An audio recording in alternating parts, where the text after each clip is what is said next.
Lawnarchy, what's happening? It's your man PL. Um, you did not just hear the sounds of DJ Jamel Rockwell on the ones and twos in the prelude. We Nigga tired. had some stuff going on, so we bypassed that for the evening. Um, Tonight, we are honored to be joined by one of KC Hip Hop's most awesome cats. Yep. Um, his name is Suge Easy, for those that do not know and are not familiar, and we'll be getting into the what he's up to, who he is, how he came to be around this direction. Before we get into anything like we usually do, I'd like to start with our check-in. I'm a big mental health advocate, so I just like to check in every week with everybody, make sure everybody's good mentally, physically, emotionally, spiritually, financially, even. I'll start. This week was interesting, ups and downs, but it was generally cool. Um, my People battery ran out like Wednesday, which happened to be 420. So I didn't really 4 or 20, but it's a I think I smoked less weed that day than I have all week. yeah. I kind of treat it like St. Patrick's Day and New Year's Eve. I leave that for the rickies. It turned into every other holiday.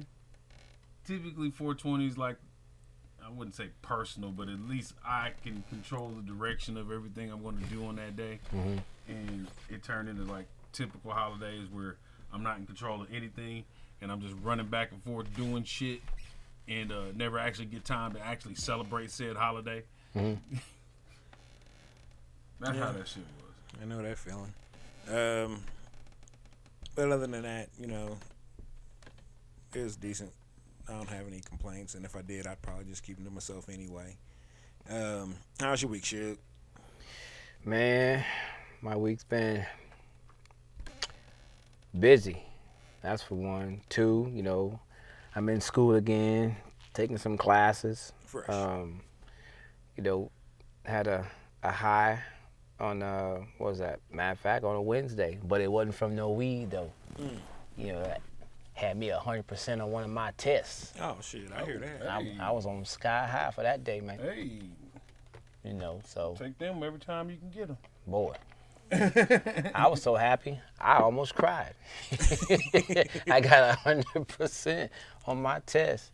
I had to text my sister and my family members, like, hey man, I got 100%. Hey, gotta let them know, man. Gotta celebrate them good grades, man. That's a sign of effort put in. You know what I'm saying? Yeah, man, especially when you're 44, you're going back to school, take a couple tests. My first test got 90%.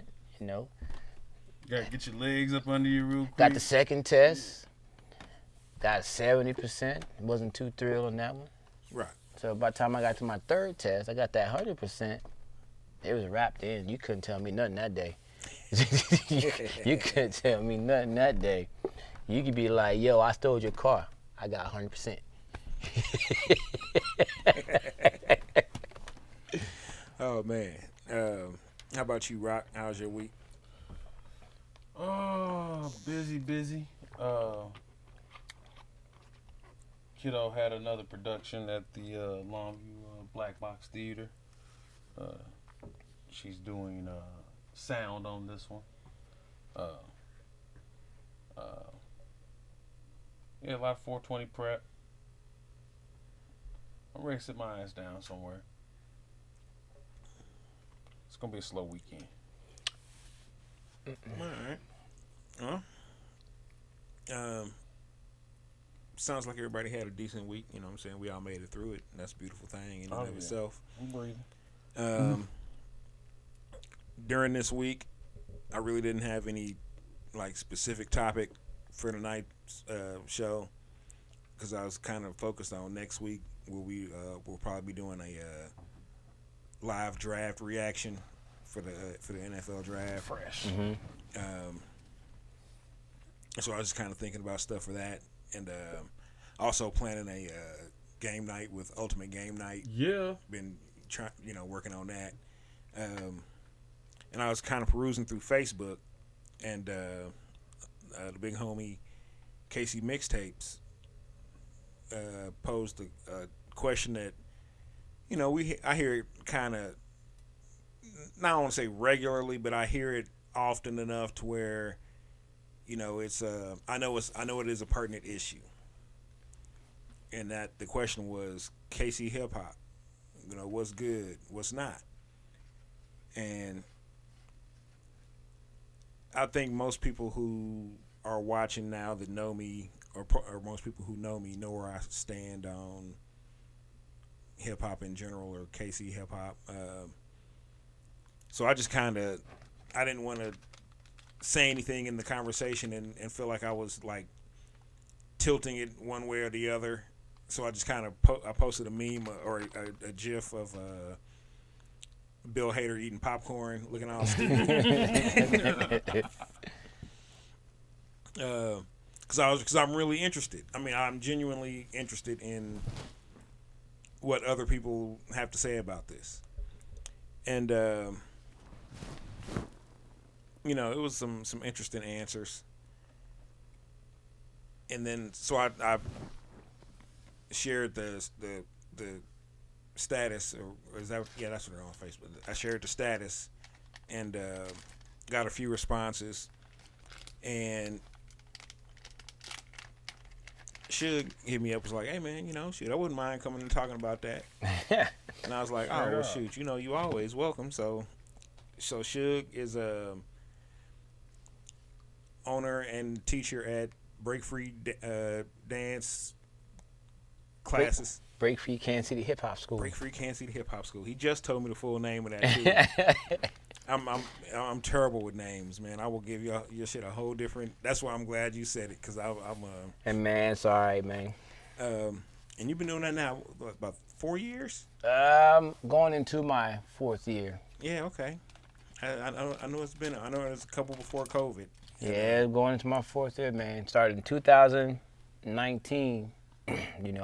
Start off with just teaching breaking and DJ classes. Now we're teaching breaking, DJ classes, art classes, and freestyle fundamental classes. So we got 4 classes. Working on trying to get a 5th class, but we got to get a bigger space. So we want to start doing like some theater classes. Fresh. So we got to work our way up in the stepping stone. All right. So I invited a couple other people tonight. They may or may not show. I'm not sure. But we're going to go ahead and get started. For those that aren't familiar, when we're discussing hip hop, we are talking about the culture of hip hop. We're not talking about rap music in and of itself, or the scene of rap music. Rap music has traditionally been the main communication tool for the culture of hip hop to the masses. But we're not talking about necessarily rap per se. We're talking about hip hop as a whole, or rap exclusive. We're talking about hip hop as a whole. Also, traditionally, hip hop has consisted of, some people will say 4, others will say 5. Suge said 9. We're gonna get into that. But MCing, DJing, b-boying, and graph writing are the core 4, with beatboxing Number 5 being number 5. You got knowledge. And then I was gonna say knowledge, which would be a historian to a degree, also, which would be what Kansas City we have, but we don't have enough. True. But you're also missing street fashion, street language, street entrepreneurialism. Okay. I mean, there's a lot of things that go along in the cultures, And you know what? I'm not even going to sit here and try to argue they shouldn't, because those are completely valid things that They wouldn't. Yeah, it wouldn't be the same without them. yeah, that hip hop really does hold. You know what I'm saying? Hip hop has its own fashion code. No matter what age you are, Right. what generation you may be, definitely has street entrepreneurialism on multiple levels. Multiple. We just call it hustling. And then you also got street language. You know, And one of my personal favorite examples of street language is E40. Oh yeah. Because E40 will say some stuff this album, and it'll be completely different the next album, and it all means the same stuff. I'll be like, all right, 40 Water, you also depends where you're from and what jurisdiction you're in. true that too. You know. To a degree, LL Cool J was a street language master, because a lot of the stuff that he was saying Was coded. was either coded or just something he kind of made up to make the rhyme fit, and it worked. It did. I mean, if you think about it, man, you know, back to street fashion, you think about all the different 5 boroughs in New York, they all had a different dress. Oh yeah. So you, Oh, yeah. you know, They so all had their own style. you know, one style was wearing the Wallabies, and the other one, you know, the other one wearing the tracksuits. You know what I'm saying? Yeah, and Harlem was always just clean. It didn't matter, Right. you know what I'm saying? Just clean. I think if I was from the boroughs, I probably would be from Brooklyn. I feel like I would have been, because when I've gone to New York and I've been in Brooklyn, I felt fairly at home. It felt like a bigger Kansas City with food that was available to me at like 2 in the morning, 3 in the morning, 4 in the morning. Of course, you go and hit that bodega. Oh man, look, the bodega was, hey, that was an experience. I hadn't been to a New York bodega. No, it wasn't even that. This was the legitimate, like, got the walls up. You look behind the counter, it's only like 2 cans of soup, some lemon juice, and maybe like a Faygo.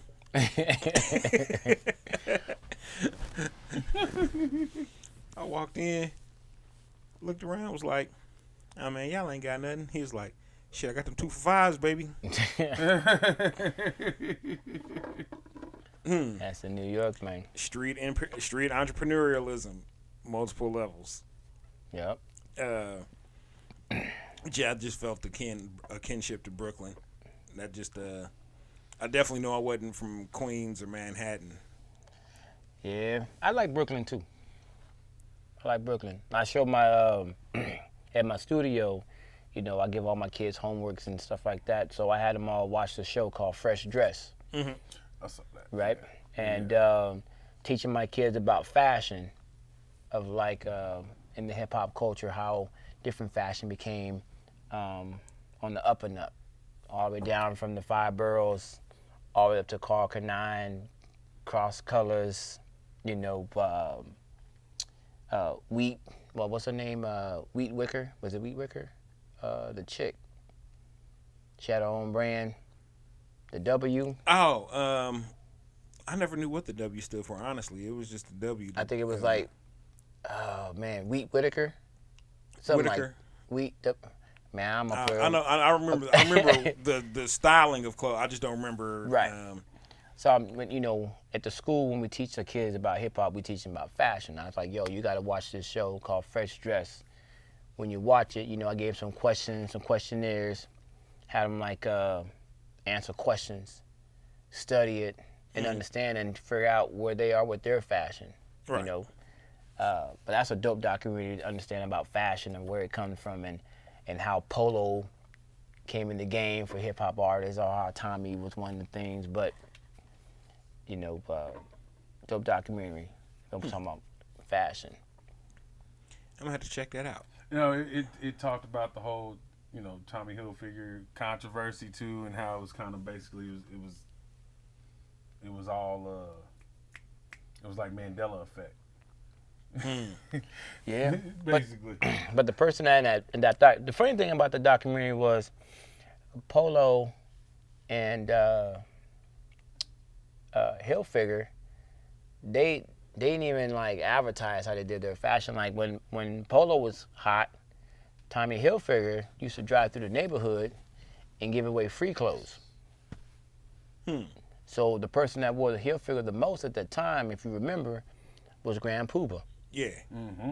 Grand Poobah was like a Tommy Hilfiger. Yeah, he was. That was him. Yeah. Because they was tossing it around. But they was bringing Hilfiger through the neighborhood, giving away for free. They would come with the truck, open up the truck, and start handing out Hilfiger clothes. Damn. In the hood, and that was it. Damn. I never know that. So that's how Hilfiger became into the rap game, hip hop culture, Wow. and that's why you always seen Grand Poobah always laced up in Tommy. Always. But the flip side of that, Polo became a big name in the hip hop dance culture because of a group called Mop Top. So Mop Top used to rock, and all they used to wear was polo. Damn. And so as dancers, people watch Mop Top. What they was rocking, dancers rock polo. Huh. Okay. Damn. So Mop Top, now known as Elite Force, was also they're my mentors and my teachers. So I go to New York every summer, and this is who I'm with every summer: Buddha Stretch, Ejo, Henry Link, Sibo, R.I.P. to the homeboy Voodoo Ray. He passed away a couple years ago. And they still doing it, you know what I'm saying? But they was rocking polo. You know, if people want to know more about hip-hop history and culture, Wreck Shop was on PBS a long time ago. And that's the whole documentary on hip-hop culture from New York, Mop Top, before they became Elite Force. Huh. Wow. Okay.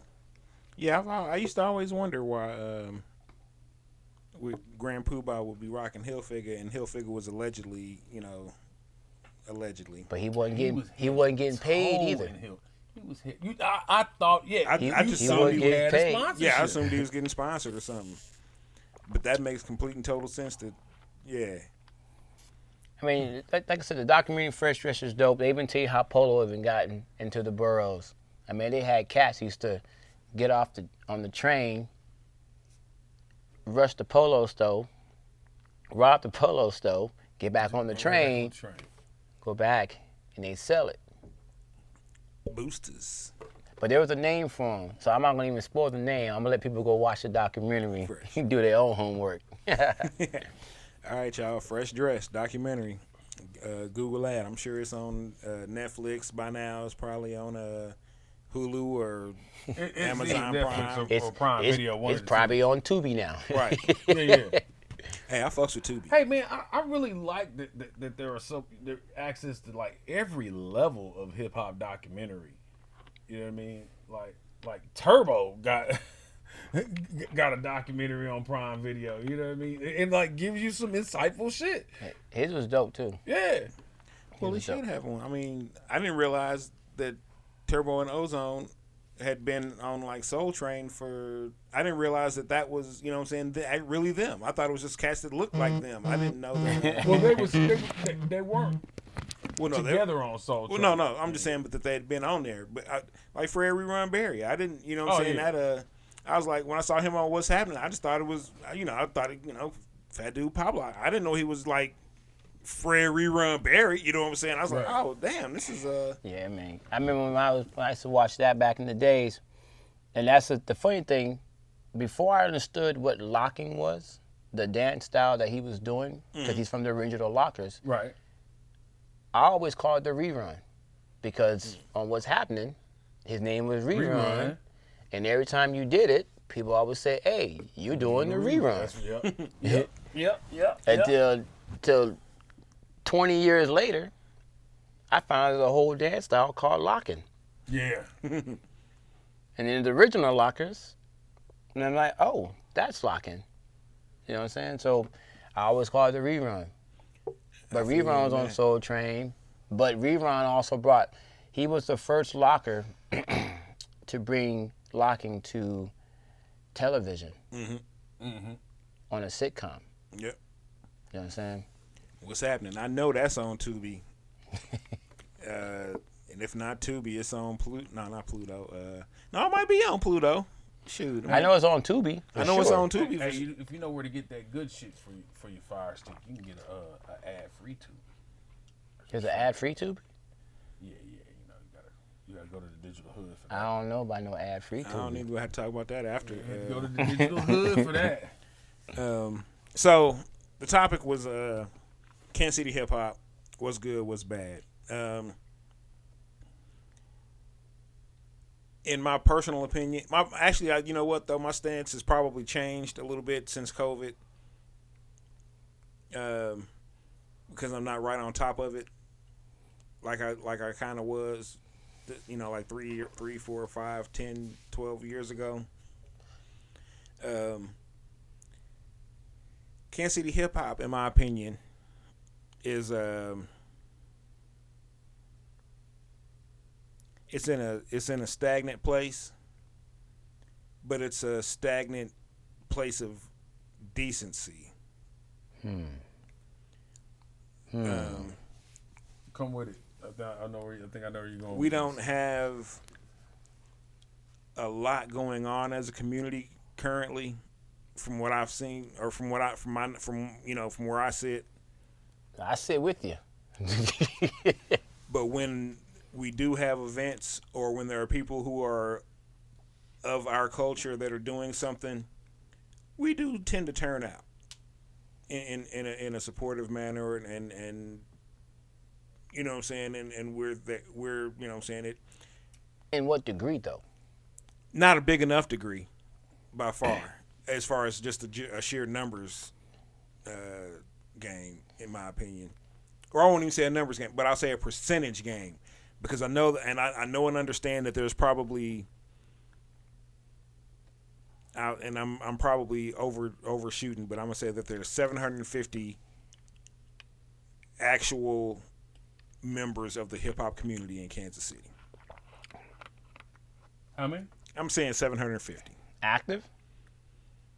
Are you just saying 750? 500 Quasi-active. active. I'll say 750 that are active enough for me to count them.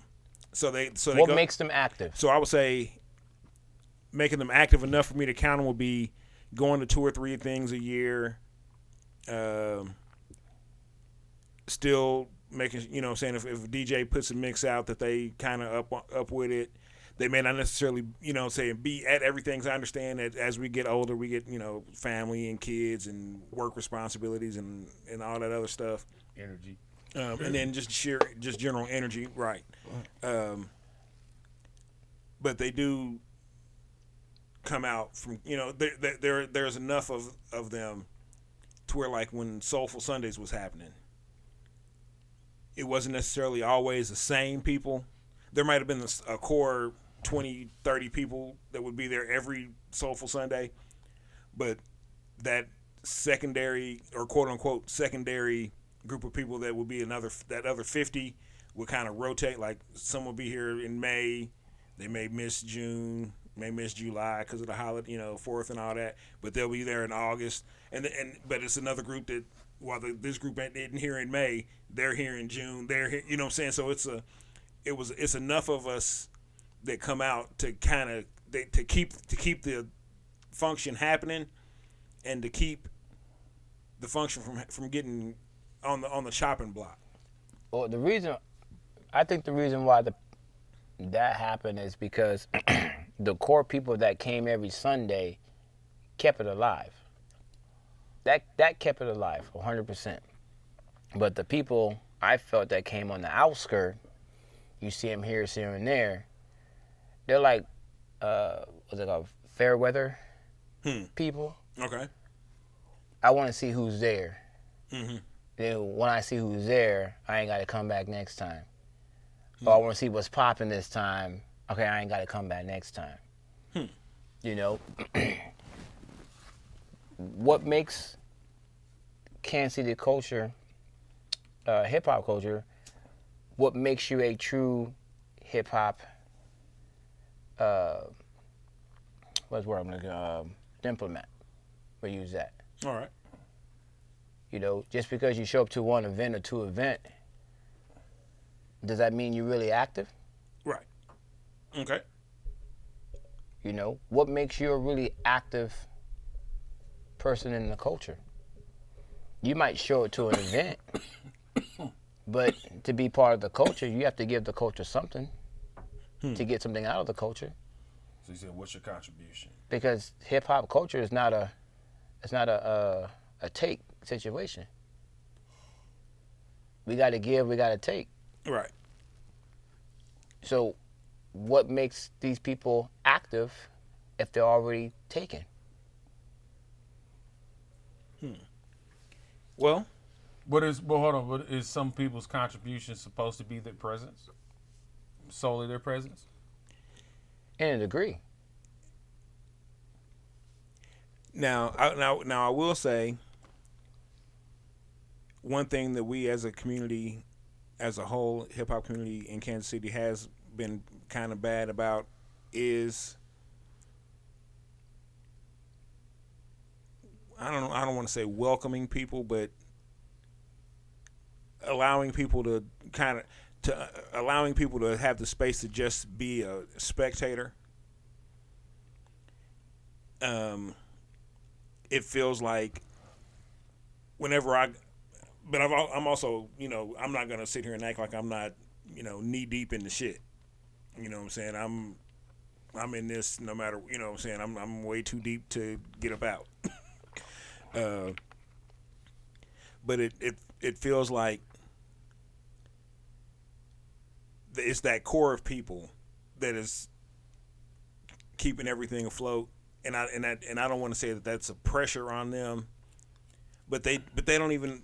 I don't even know if they really even see their importance. But it's that secondary and tertiary groups of people. It's those groups of people that we need to kind of let them know, hey, it's cool to just come and watch and be a spectator and ask questions. You know what I'm saying, and to learn. It's cool. It's nobody's gonna bite your head off of that. That's I think that's one thing that we have been kind of bad about as a whole. You have to have it. It's always seemed like you have to have an in order to get in. It feels like industry night to people that are just wanting to be spectators. I don't know about. Yeah, I guess. I don't know. Or it's almost like, or maybe it's that I don't know. Maybe it's that stuff is so cool or so good or so righteous that people feel like they have to do something to contribute in that shape, form, or fashion, as opposed to just understanding that witnessing is contribution in a lot of instances. Yeah. And I also think that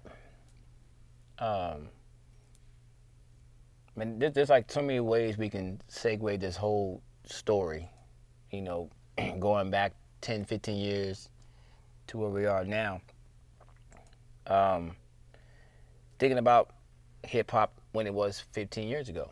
The culture was way different in Kansas City than it is now. Oh, yeah.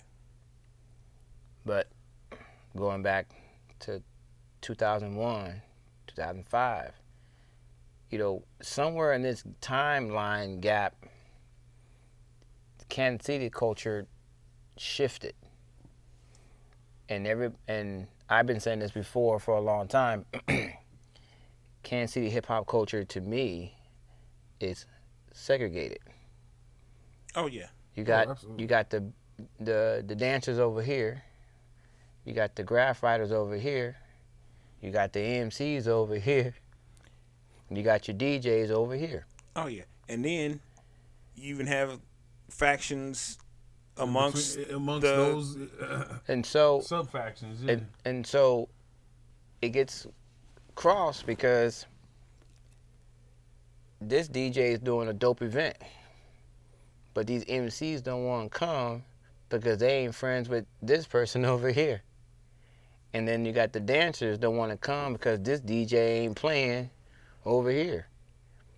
So we segregated our own hip hop culture in Kansas City because we don't want to be a part of a culture if somebody else is part of the same culture we're in. Yeah. Everybody's a gatekeeper. Everybody's a gatekeeper, but that's not what hip-hop was built off of, Right. and that's not what the culture was meant to be. And that is the microcosm of Kansas City that bleeds into hip-hop. Because that's how Kansas City is. And that is true. You know what I'm saying?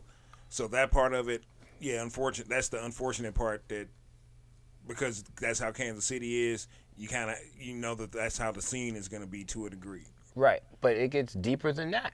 Oh shit. Because, we're all segregated, but the deeper part is people think that they owe you something because they did something for you. Mm. And the reason why it changes again is because if I'm an artist, right, I come to your rap show, right, I'm supporting you. And then I throw my show, you don't show up, but you bug me to come to your show. But you won't give me the same respect at my show. And now you done drew a line in the sand, and now we ain't cool no more. And that's how it's been in the Kansas City scene, is that I go to your show, come to my show, but I don't want to go to your show. I'm not into what you do. But you beg me to come to your show, but why I can't get the same mutual respect? Reciprocity. Because if we decide that Kansas City needs to grow in hip hop, that's how we do it in unison as a core. There hasn't been really any events where you see all these elements together, except when I did it in 2018. I did an event called Retro Rock. I had a DJ battle, MC battle, graffiti battle, and a b-boy battle, a popping battle. So I had all the elements in one building. We haven't really had that in Kansas City. Oh shit! Not since then. That's And for forever. Right. Sure. But we all have we have all the pieces to make Kansas City a dope hip hop cultural bubble. And honestly, it was during the hip hop and hot. I think during hip hop and hot wings, Kansas City was an actual, somewhat of a destination for underground, Hip-hop. independent and hip hop. Every Sunday. Because we had independent artists that were doing tours that started like hitting cats up like, hey, I'm gonna be around town Sunday. Is it cool if I drop in and perform? Hell yeah! I mean, so it man, there's so many reasons hip hop and hot wings failed.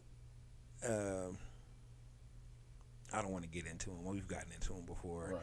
Bartenders giving everything away. The one single fight. To a degree, it was too dark in that motherfucker. Yeah. Well, I think. But when hip hop and hot wings was happening, I think that was like the biggest time of growth for Kansas City hip hop and the biggest amount of growth for Kansas City hip hop, because we had a place to kind of center our energy on that Sunday night, and we could take that Sunday night and start doing stuff on Tuesdays over here, Thursdays here, Fridays here, you know what I'm saying, and kind of, I saw DJs getting bigger and better gigs. I saw MCs getting bigger and better shows. I saw the actual hip hop and hot wing become a bigger and better show itself in and of itself. Shoot, we had Beat Broker was there, Platinum played there, Ataxa was there, AJ was there. One of the dope shows I seen that I still think it was a dope show. I mean, he performed many other times. When Les did a show upstairs. Mm-hmm. That first one. I thought that was a phenomenal show. Yeah.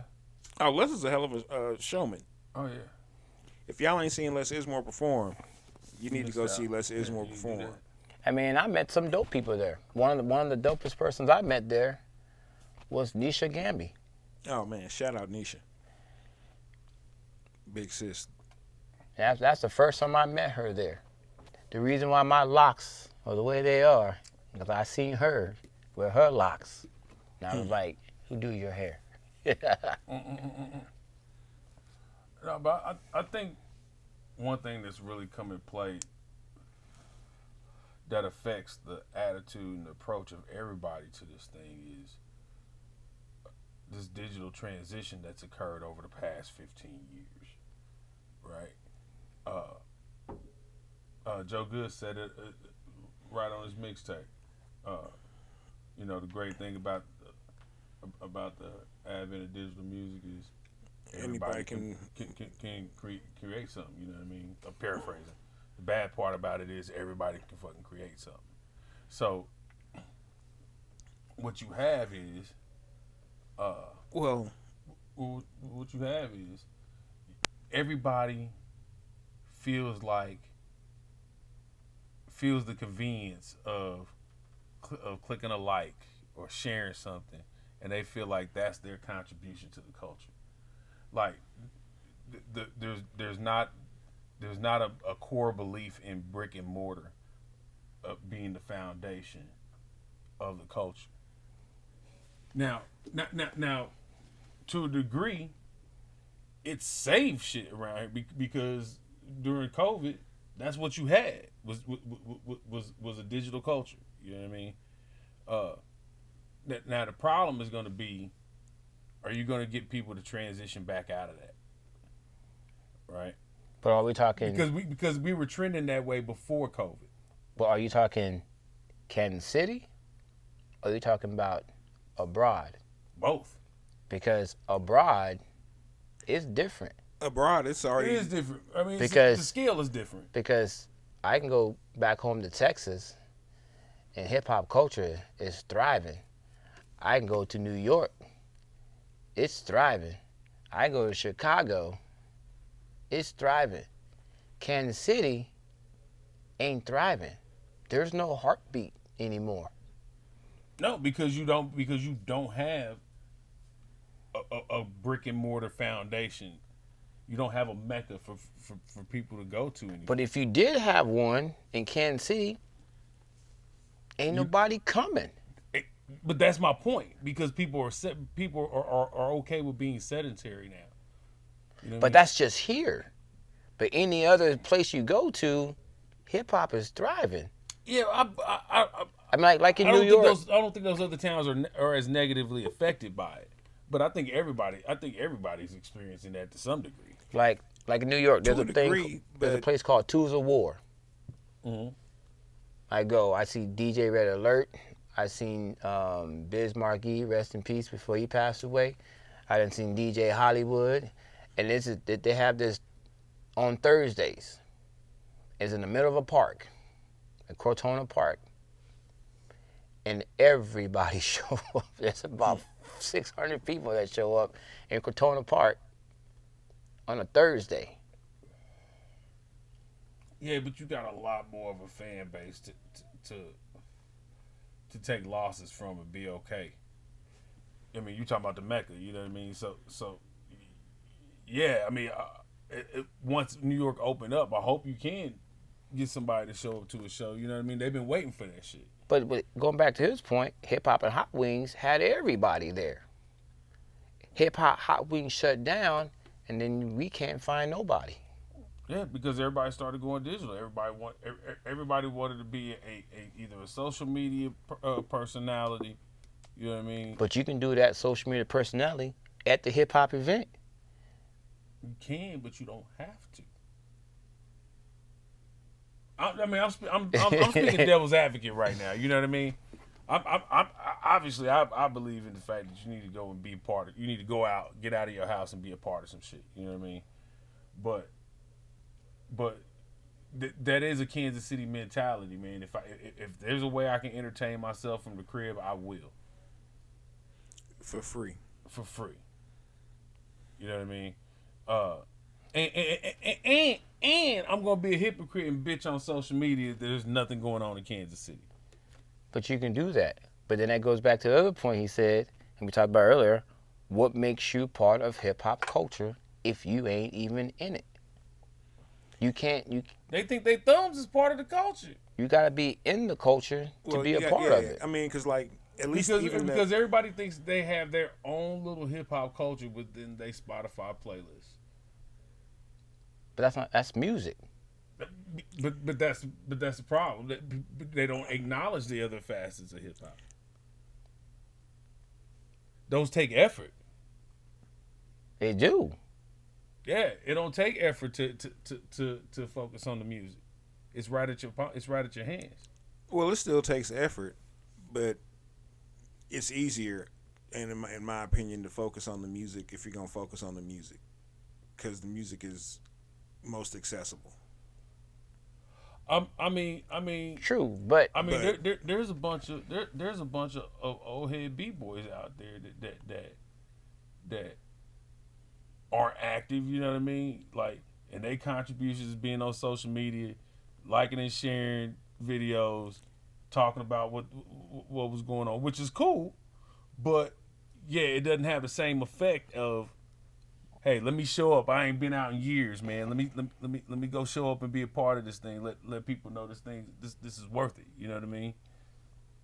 Yeah, but I still think that the hip hop culture, and this is just my opinion, has also been dying because as hip hop culture, we should be leaders to bring up another culture under us. And no one has been doing their due diligence in that.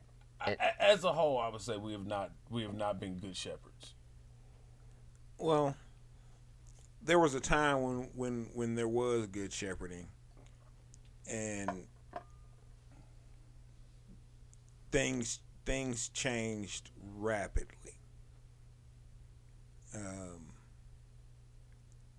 A lot of the young cats kind of took a different mentality once the digital stuff really became you know what I'm saying, once you can just, you know, load up build your own world. Yeah, DistroKid and get your you know what I'm saying, get some licensing or whatever allegedly, and as soon as you can code MySpace, motherfuckers got egos. Yeah, so you know motherfuckers got egos. Don't need no website. Look at my MySpace page, cuz. So I mean, MySpace was dope, though, man. Twitter. MySpace was better than Facebook, man. Oh, way better.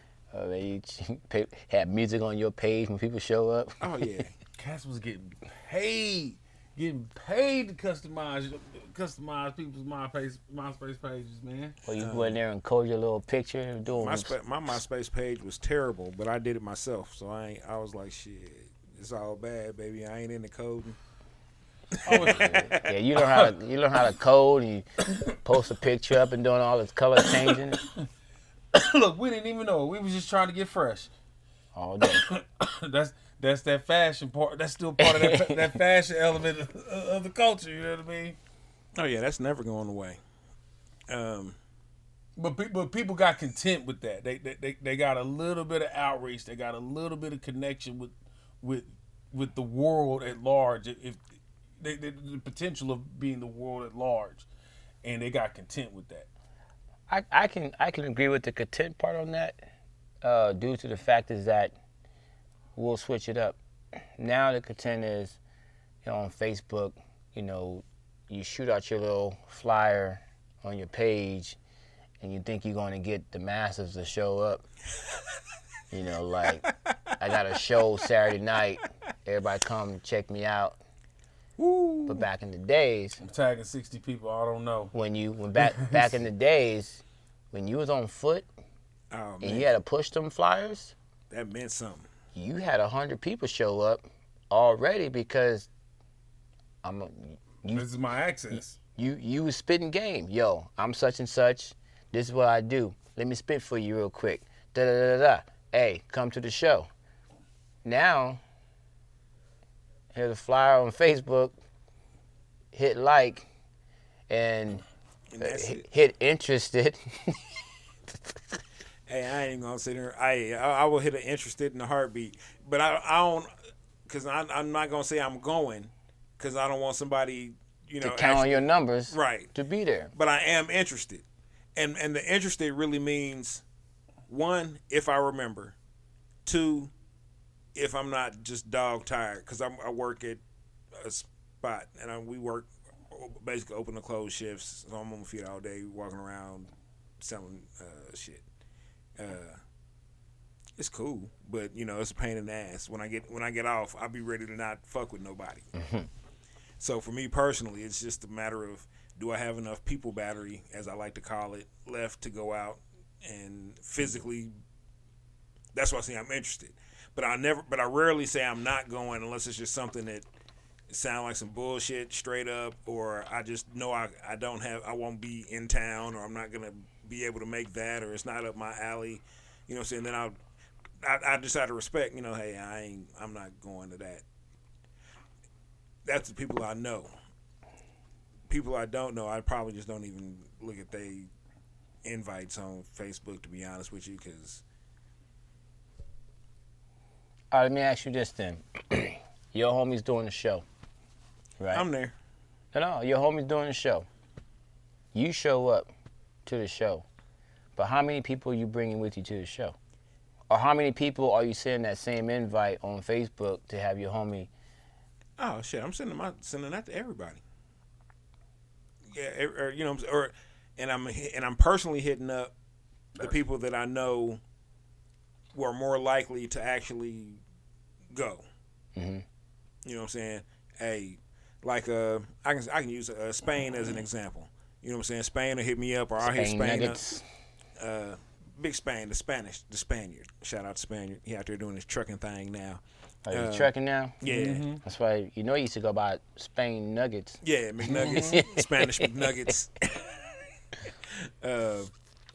Like we keep each other informed about stuff, and I'll be like, shit. All right, so you say it's gonna be at a Westport Coffee House at the the little theater or whatever at 9:00 Wednesday. Bet. And I'll slide through 9:00 Wednesday because I want to check it out, and he'll be there, and there'll be a couple, a few other people there. So yeah, we always, what I'm saying, I always definitely try to make sure that I'm never going somewhere alone. I may show up by myself, but I'm trying to, I always try to make sure that at least I'm meeting, 4 or 5 people there. Mm-hmm. Don't always work out that way. I think I got a solid. If I'm going out, I got a solid 10 that I'm checking with that are like minded. That I'm like, hey, I'm out. I'm hitting this. Okay. Right. You know what I mean? And then maybe out of that 10, I've got maybe half of that 10. I've got a realistic expectation of saying, hey man, you probably free. Come on through. You know what I mean? Results vary, but yeah, I think I got a solid 5. But it was a lot easier when we had a spot akin to Hip Hop and Hot Wings or Soulful Sundays. There was a consistent day where I could tell someone and they could kind of plan ahead. Pass the information firsthand. Yeah. Soulful Sundays was cool. It was kind of Hip Hop and Hot Wings light for the brunch crowd, in my opinion. It was cool. I love Ataxic and Jock Max, 2 of my favorite DJs and people. I love that the B-boys would, take over the little space on the floor for every once in a while. I'll get it in. I'd be like, hell yeah. I love seeing Jay Wiz still get out there and do his thing. Oh, Jay man. Wiz gonna get down. Oh, Jay Wiz gonna get down. Shout out Jay Wiz, my man. Is it time? You better not be dancing because he gonna battle you. Oh yeah, straight no, up. he said he's not he's done battling unless it's like somebody who's he said he was like he felt, I think he said something about something to the intent of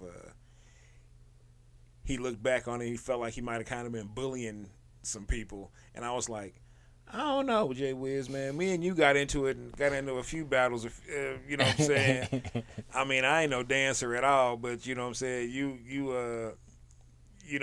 have, I'm having fun with it, and you respected the fact that I was willing to do what I do, which ain't too much. Right. But when we had a consistent space, yeah, it was way easier to get people involved because it was consistent. You didn't have to ask, is you know what I'm saying, is this the weekend that it's going down? Is this when is it again? If you're even asking. And that's kind of the problem nowadays too. We don't have enough. What do we have that's even interested enough for somebody to ask in Kansas City hip hop right now? I mean, don't get me wrong, Graph Writers is killing it. B-Boys is killing it. Graph Writers always been killing it. And that's real. But much like we don't have a Black Geographic Center, we don't have a hip hop geographic center.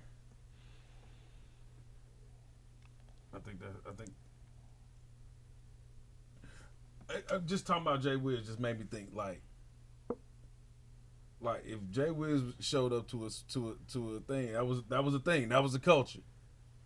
You know what I mean? Like now that don't necessarily mean just Westport. I mean, literally within the geographic radius of Jay Wiz, I think I know this is fucking strange, but within the geographic radius of Jay Wiz's outreach, is what you could call formerly the Geographic Center of Kansas City hip hop.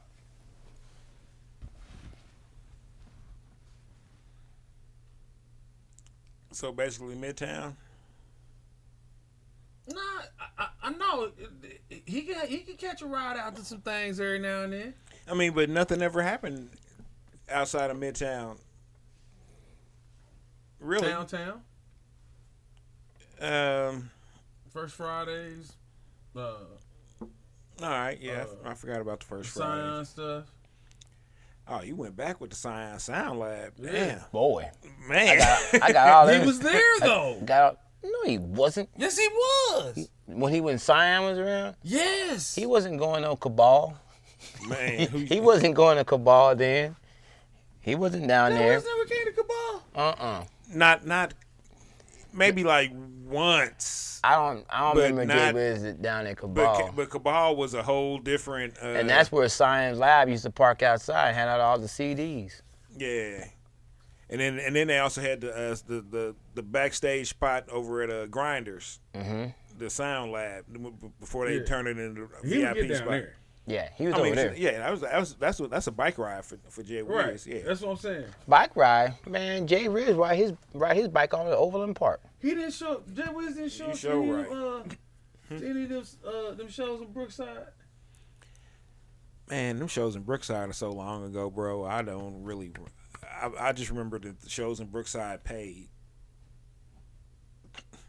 I feel like it's That's wholly all I feasible. really. And, Just in my recollection, it feels like it's wholly feasible that he would have got to somewhere like that. All right, I got a question. All right. So far, we've been talking about the negative side of the culture of hip hop in Kansas City. all right. All right. Now, how do we flip it to a positive side of hip hop culture in Kansas City? What can we do to try to rebuild or stabilize the culture in Kansas City? And what events can we pull together to make it happen? Because we talked about the negative part. Right. And if we talk about the negative part, we got to talk about the good. positive part. Okay. Oh yeah, that was a question on Facebook. What's And then good? What's bad? And then on the positive part, it's how we keep the crust on the pie. Well, for me, I was saying, just like I was saying, the bad part of this thing is that everybody gets into their own little digital digital world, whatnot. The positive to that is that people are efforting. You know what I mean? People are efforting. It may be for solely for themselves. You know what I mean? It may be solely for their own self satisfaction. Maybe not even to gain a fan base, right? But they are efforting at this in one way, shape, or form. I think what we need to be able to do is build lines of communication that lead to face-to-face interaction, right? And rebuild this shepherding of this thing. You know what I mean? What's great is these young cats that are doing things. They have excellent resources now. They're if they put effort behind those resources, it will yield some kind of result. You know what I mean? And if they're willing to talk, willing to communicate, you know, I think there are OGs out there that yearn to be active in one way, shape, or form, that would love to just build. You know, but you also gotta make connections with younger generations and not feel like you acting like they daddy. Okay. Right. You gotta be able to build some kind of peer relationship. Right. If you build a peer relationship there where you're saying, hey, we both got common goals. We both trying to do something and bear fruit out of it, right? And it has to do with this hip hop thing in one way, shape, or form.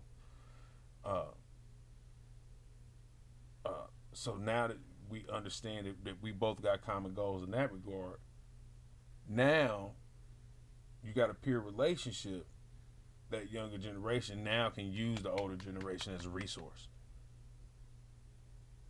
Because you're not having to prove anything to them. You just have the conversation.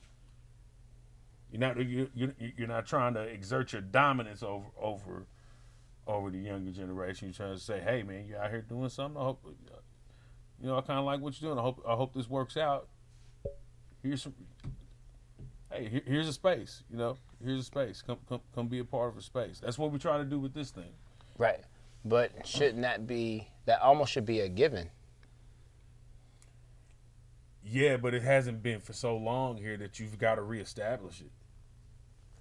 That's my point. It should already be a given. So anybody that's at that level, no matter if they're part, of this group or that group, there's always somebody around them that they can always uplift. Right. There's always somebody in the vicinity that they see that's already trying to make it.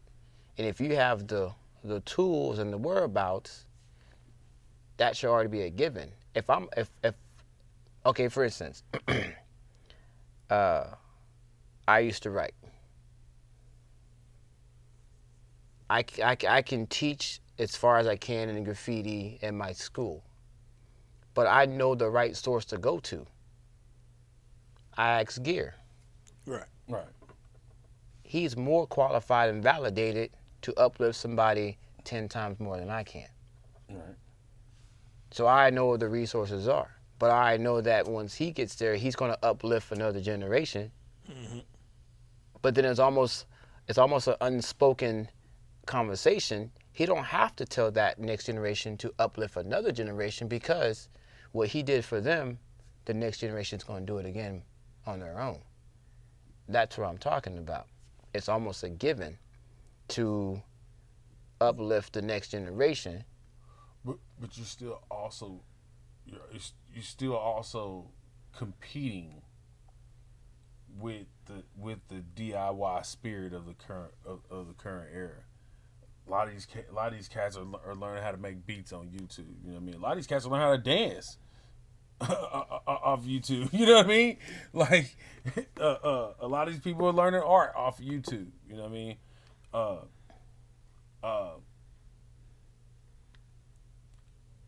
I'm not saying it can't be done, but you are competing with other resources, right? So you have to find opportunities to showcase that ain't nothing like the real thing, being live and direct in front of this shit going on, you know. And younger generations aren't necessarily built like that.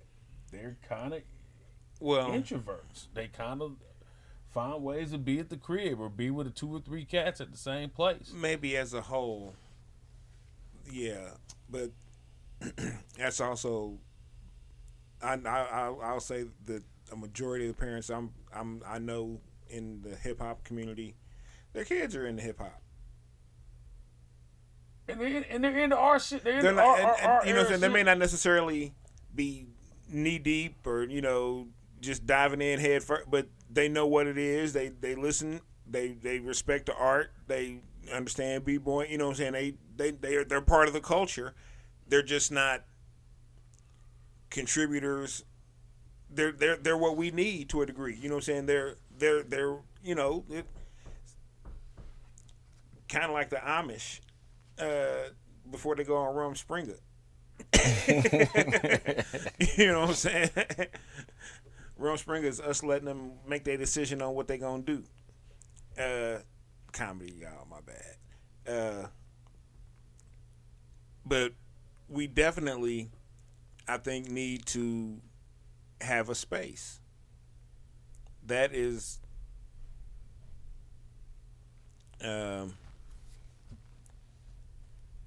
that is pertinent to, in my opinion, making things better.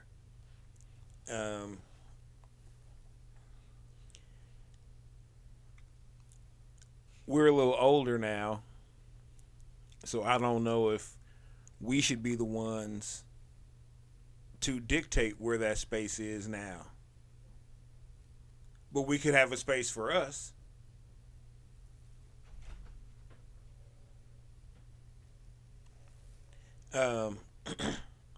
And we should be taking advantage of that. The fact that we're of age now to where we can have a space for us without anybody questioning what's going on or being able to really stop us from doing what we choose to do.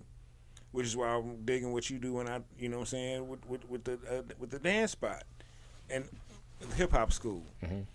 Because it's not just one thing. It's the entirety of the culture. And you're, actually teaching it to them. This is what it is, hands on.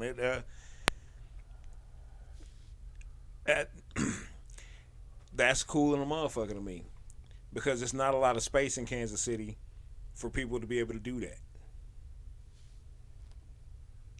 For one. And then for two, we've known each other for a while, and we met through the scene. Right. So, you were doing what you do, I was doing what I do, and we crossed paths, the gang, and nothing but respect for each other.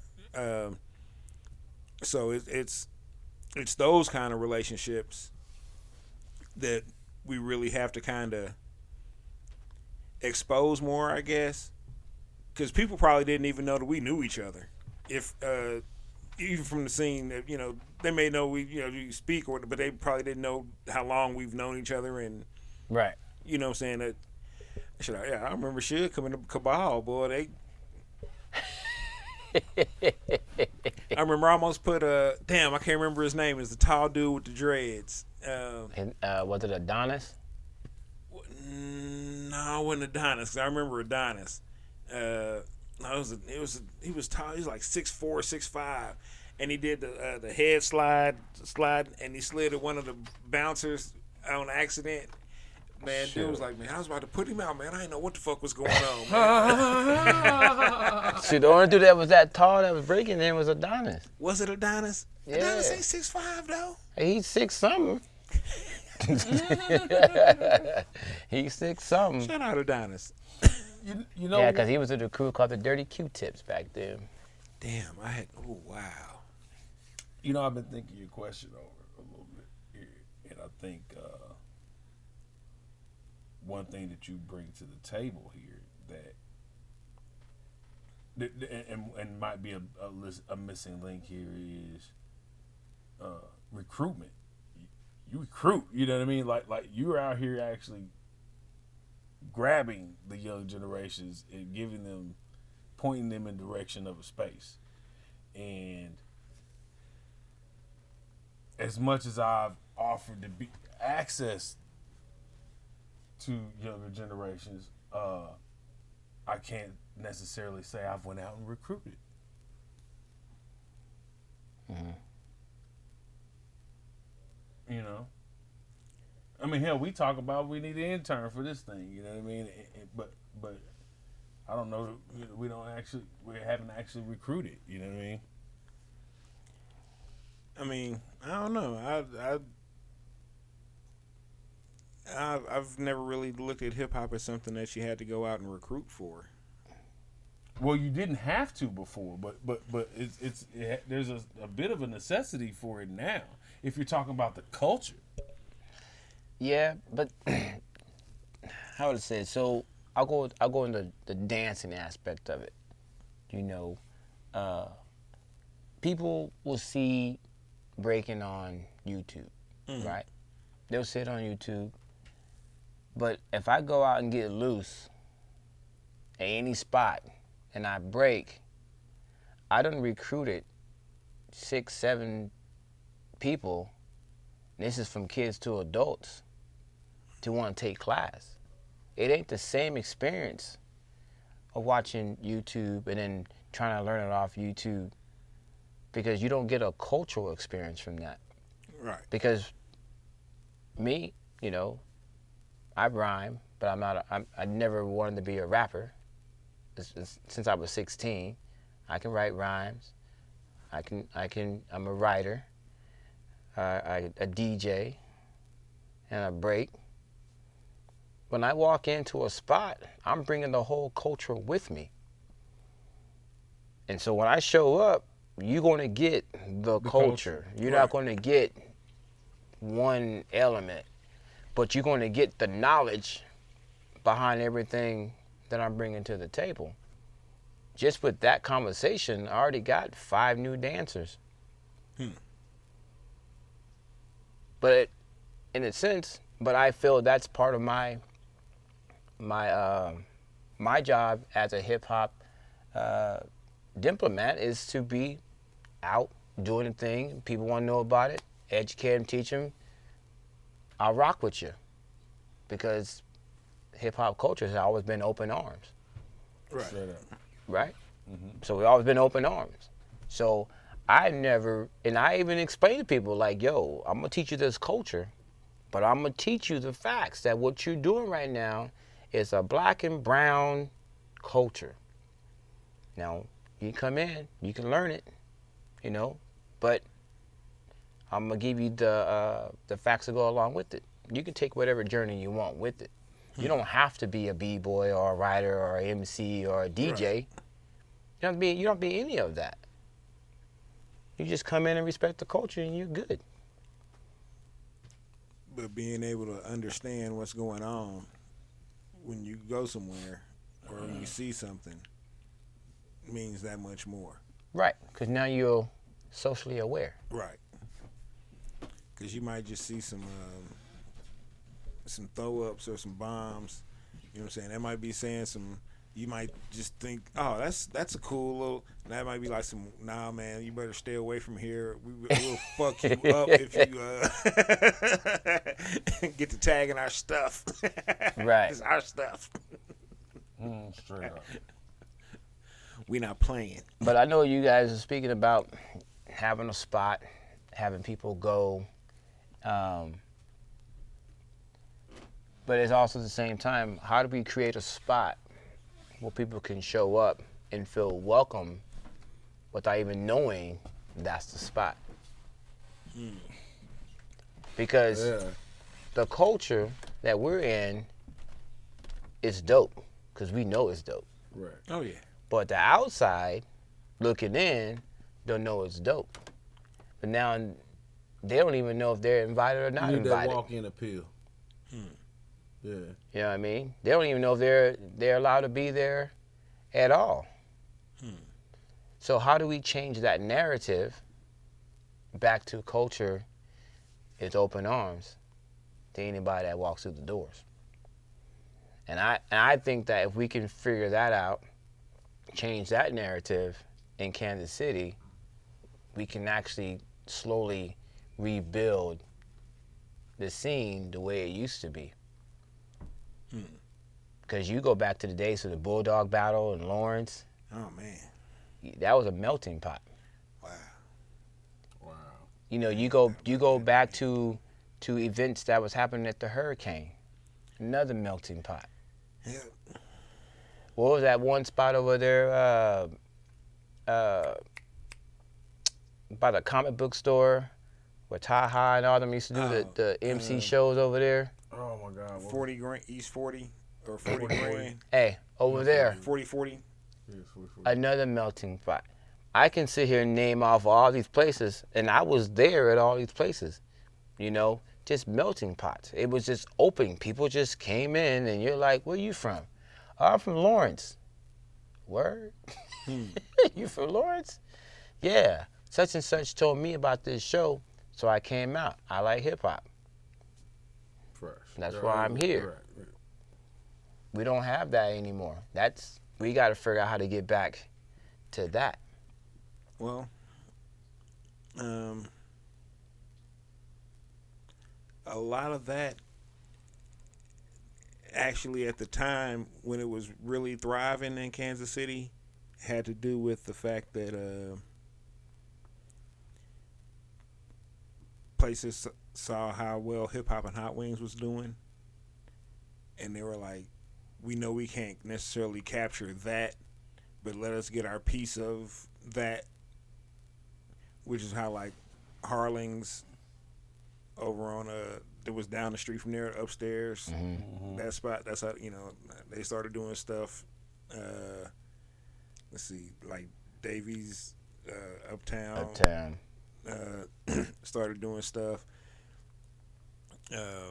And you know, I don't know, I'm cool with, you know, growing out. You know, I understand that's gonna happen. I don't know, some of the stuff just felt oddball and wasn't, you know, just quote unquote, should have been quote unquote unsanctioned. Because there's no way in hell you labeling this a hip hop event. Ain't none of this, nothing about what's happening right now. Hip hop, trust me. So why? Let me ask you this question, and I might be off base. How come hip hop culture in Kansas City never done a true hip hop picnic? How come we never had an annual hip hop picnic? How come we haven't had an annual?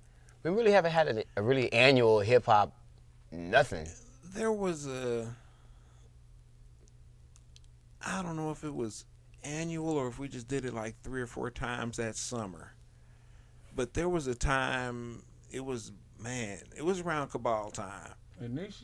No, down at the park that was down the street from Peanut up the hill. Yeah. That's when Oh yeah. I remember that, but I remember doing that one time.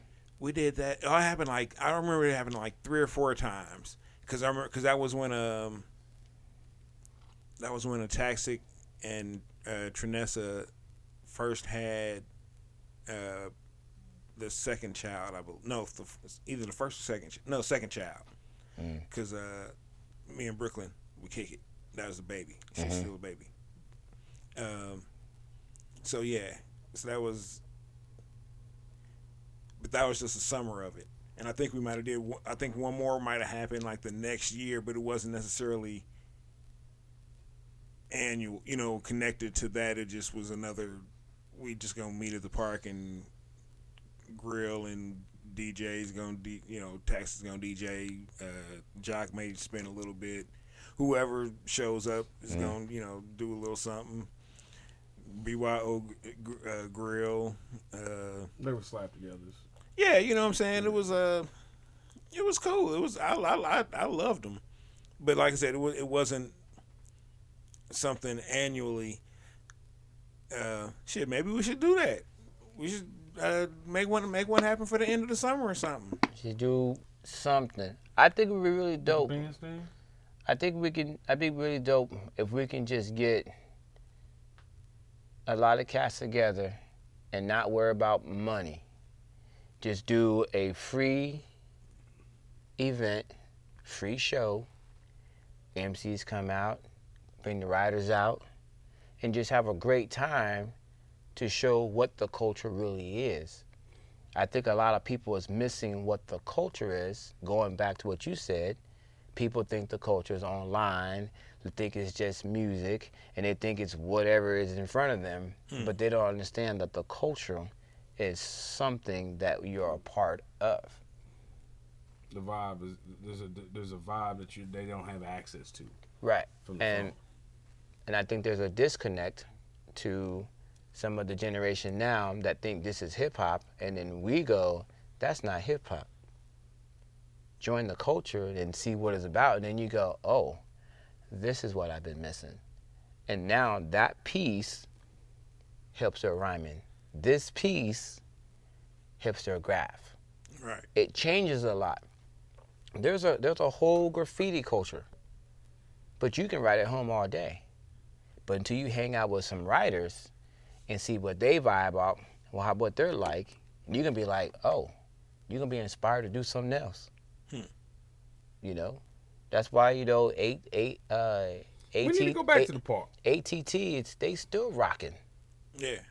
It's still rocking. You know, they're still doing their thing.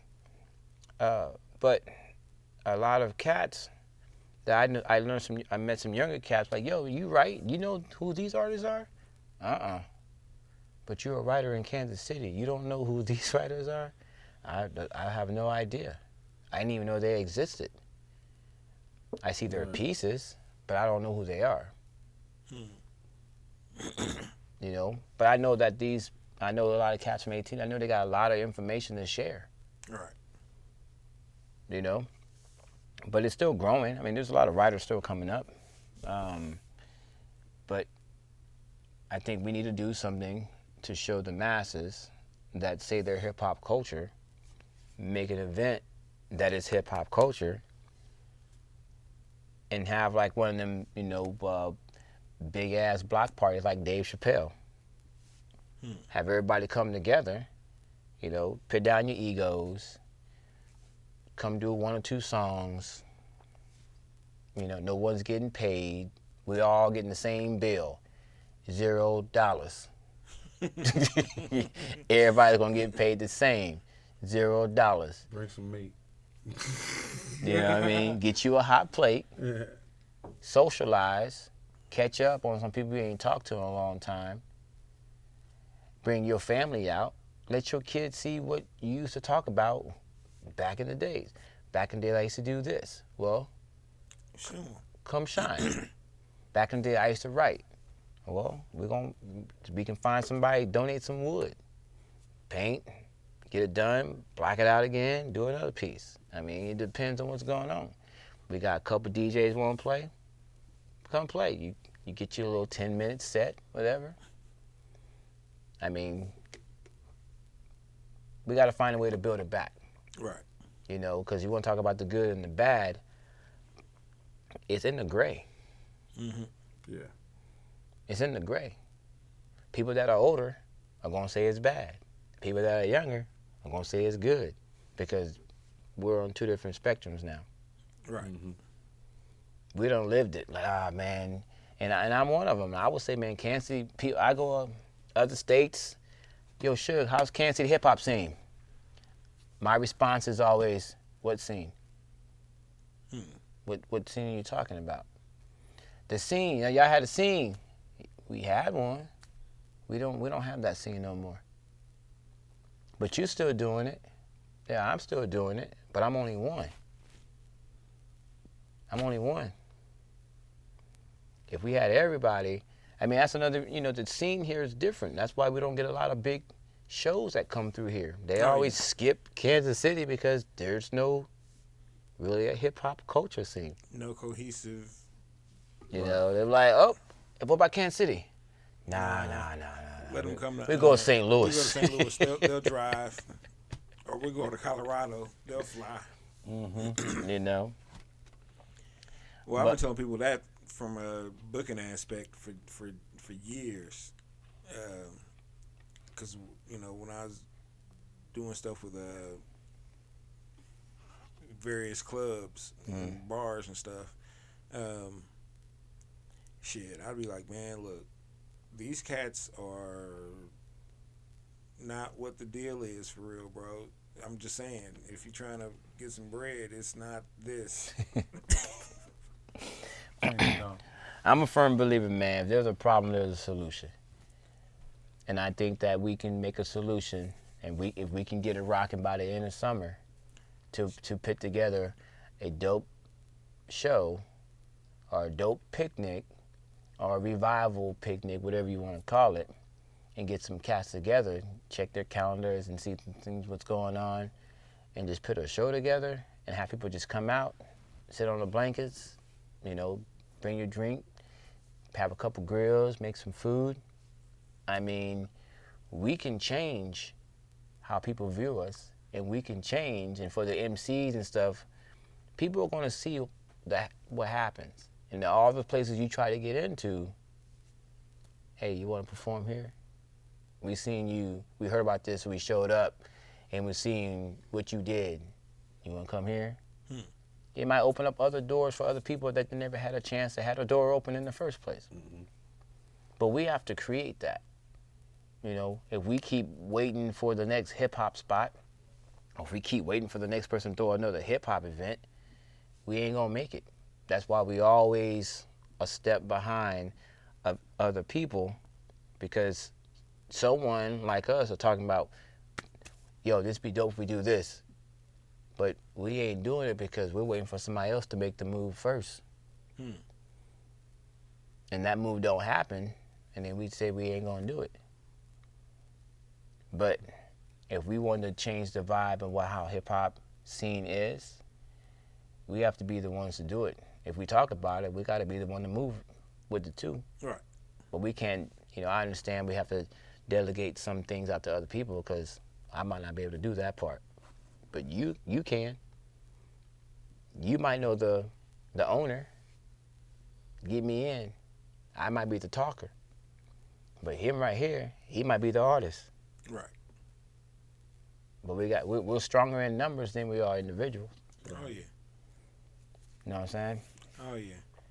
And somewhere I think the digital stuff kind of aided in that singularity, paring down from group to just one person doing everything. There's a lot of one-man shows out there. Yeah. It is. But that same one-man show that come out to this picnic where we're going to put together, he can film it. Now he got nothing else he can talk about. But he was part of it. He wasn't just see it on TV. He didn't film it. He was part of something that he can talk about. I was part of this culture, and I done this. We're making opportunities for everybody.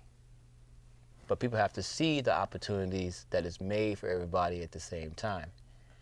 Because hip-hop culture has never been about it's been about us. And I get the digital world is different, but we can make lanes for those same people coming out, do shows. You a MC. He a camera guy. Y'all should meet. Right. Word? You like video? You need video. You should do his videos. Oh, you need logo? Oh, that's easy. Yo, I got my man Scribe and Gear over here. Oh, there East came into town. I'm not sure if they do logos, but I'm sure I can get you in touch with them because they can draw you something. And you get the logo made. Right. Oh, you do a video? You need dancers? Oh, there are B-boys over there. You see them dancing? Oh, yeah. Everybody can eat. that's a thing that people miss. Everybody can eat. Yep. We have to create it for ourselves to eat. If you live by yourself, you gotta make your own sandwich That's right. because you gotta eat. Yeah. So, I personally think that we can elevate it back up. I think so too. Mm-hmm. It's gonna take some conscious effort. You know what I'm saying? But Stupid. yeah, I mean, shit, everything's doable. But I really think It's that feasible.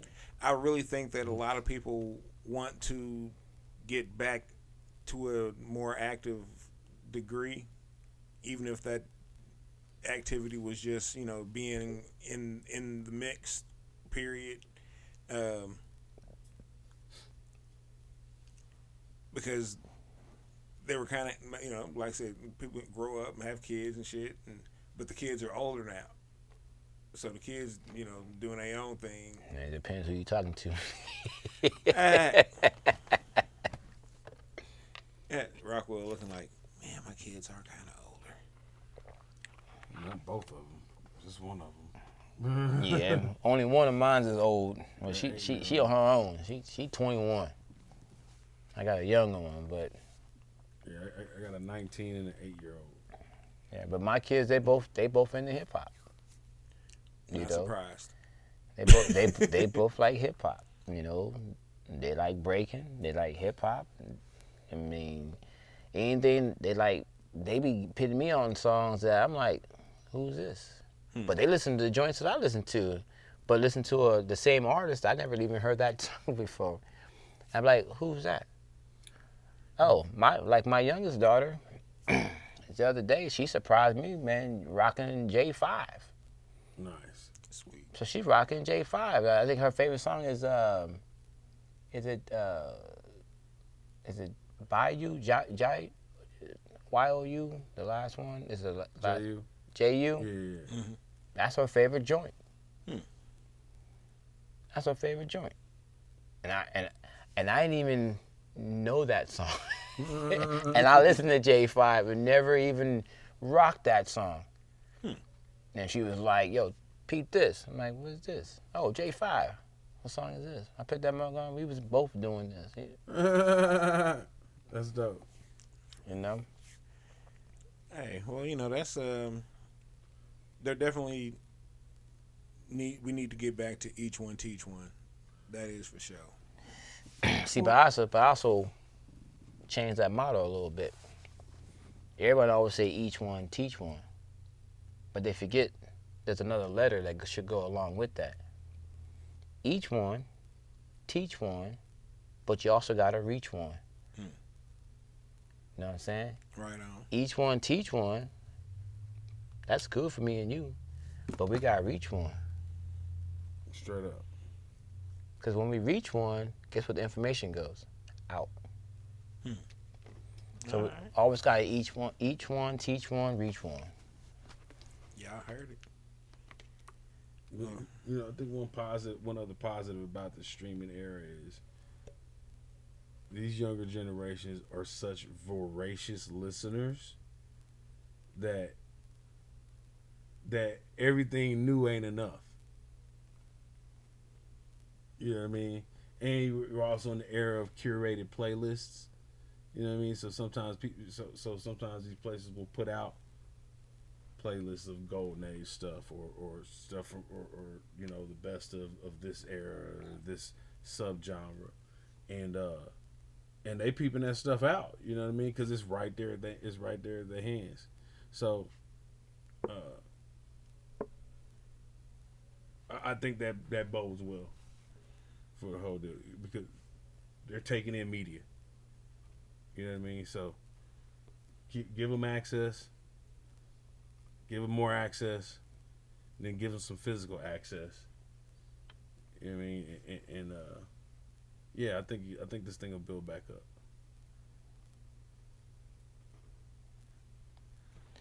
I'm down. Yeah, we gonna talk. Yeah, because this is very doable. I already got some cats in mind. And I do too. I got some cats Probably in some of mind. the same cats. Gotta love it, man. Suge, I appreciate you coming by, bro. It's always a pleasure catching up with you. Always. If I ain't told you before, man, proud of what you're doing with the classes and the teaching and the education. That's a lot of people don't understand how important that really is. Really important. And thank you for real. You know what I'm saying? And I'm glad it's you and not somebody who ain't understand, who's not understanding of. For literally growing hope.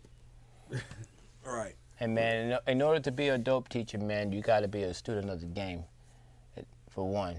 Yeah. And then two, I never stop learning. So I'm always going back to the source. I'm going back to the source. I'm talking to cats from like 1975, 76, Right. 77. Been around before me. So if I want to know about the culture, I'm getting gain from them. But that's how I keep teaching. I got to stay, like I said, I go to New York. I still take classes. I can't teach something new. I can't be stagnant if I ain't learning. I can't teach somebody something if I'm not willing to learn something new to teach. Right. Right? Hey. But yeah. Yeah, man, I appreciate it. I appreciate it. And thank you. This has been a long time coming because every time I see Suge, I'll be like, hey, man, I got something I'm working on. I'm going to holler at you about it. And he'd be like,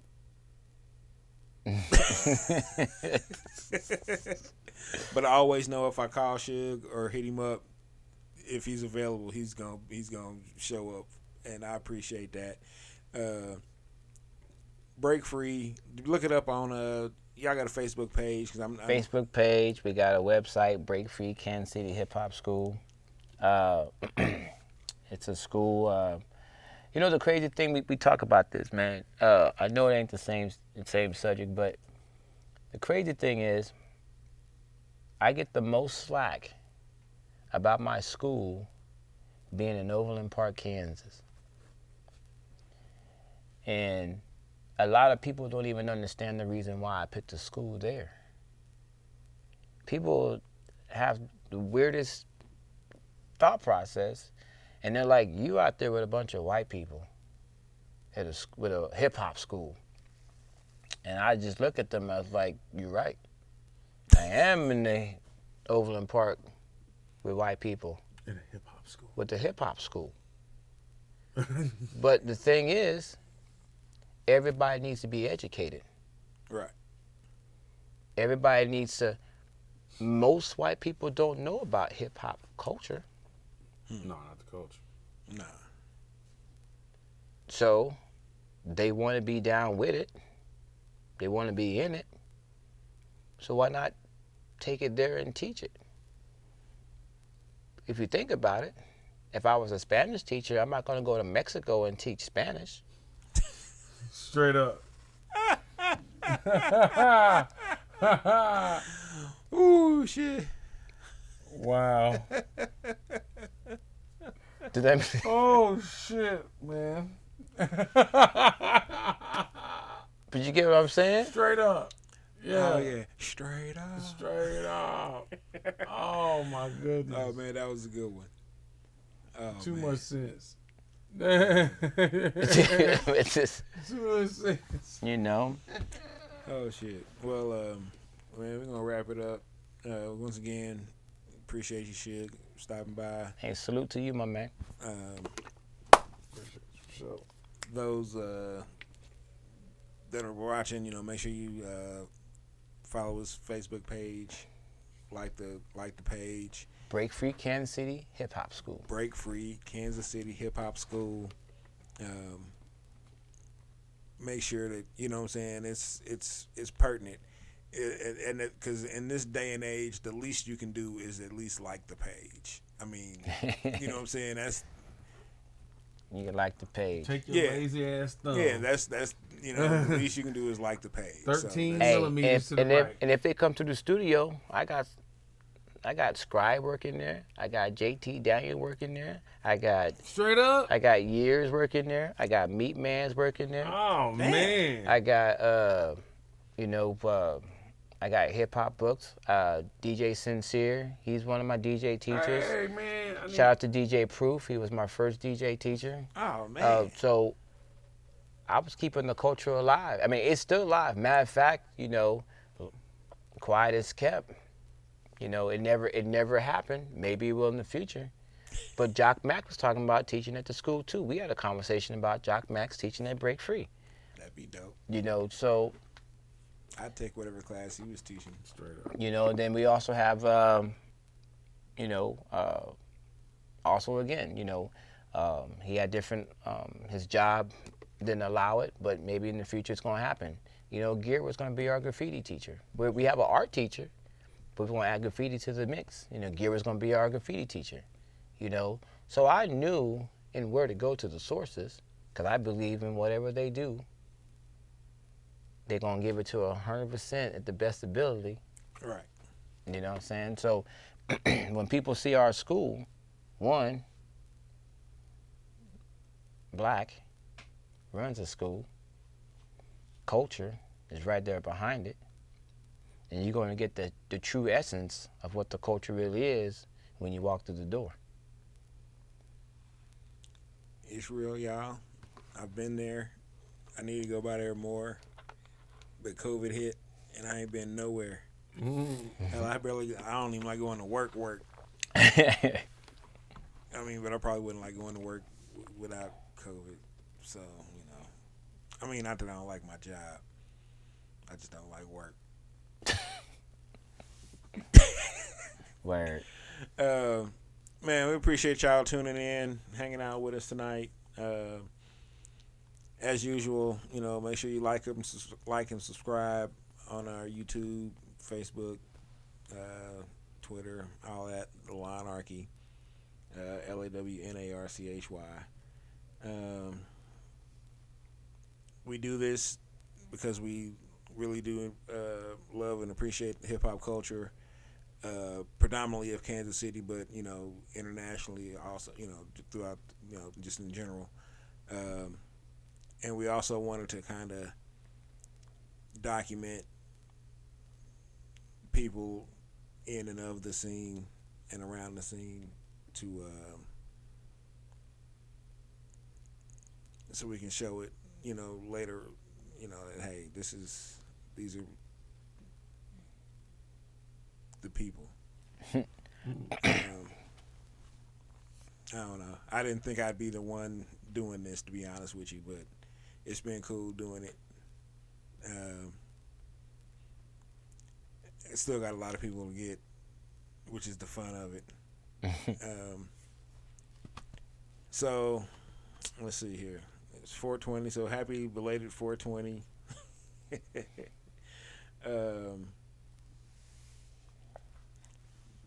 We got another show coming up. Gonna announce that probably in a couple of weeks. And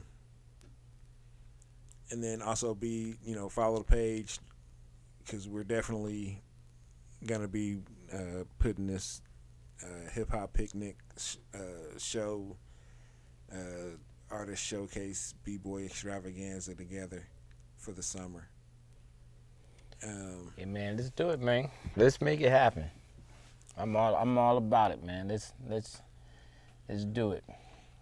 I got a couple places in mind where we could, old school, steal some electricity.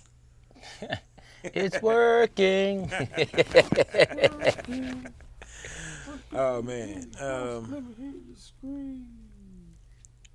Shout out to the 5 sides of the coin and the 4 additionals. It's all important.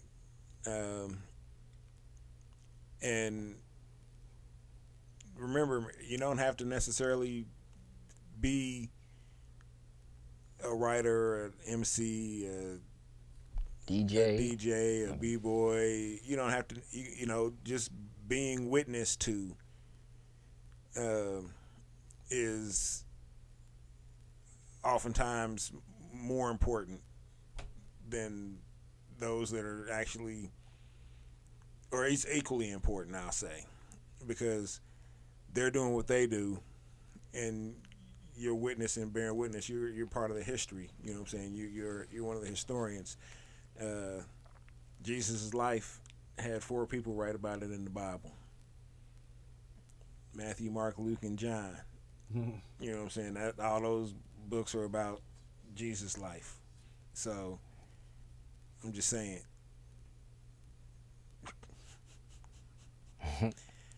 Religious people is probably like, man, this motherfucker here. So on that note, we out. Peace.